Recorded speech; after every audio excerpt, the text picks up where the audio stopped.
দেশের সব প্রাথমিক বিদ্যালয়ে ৬৫,০০০ গানের শিক্ষক নিয়োগের প্রজ্ঞাপন বাতিল করে বাধ্যতামূলক ধর্মীয় শিক্ষক নিয়োগের দাবি জানিয়েছে ইসলামী আন্দোলনের আমির সৈয়দ মোহাম্মদ রেজাউল করিম।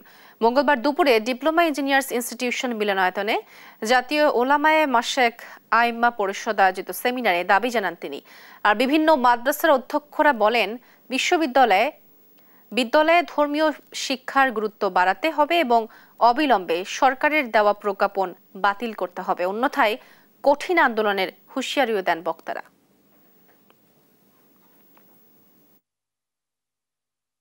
আপনি গানের শিক্ষক নিয়োগ দিবেন, কি শিখান, কি করতে চান?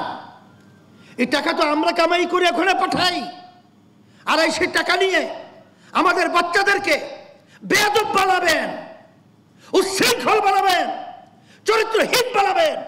এটা কখনোই আমরা সহ্য করব না। অবিলম্বে এই প্রজ্ঞাপন বাতিল করতে হবে এবং ধর্মীয় শিক্ষক নিয়োগ এবং ধর্মীয় শিক্ষা কারিকুলাম বাস্তবায়ন করতে হবে।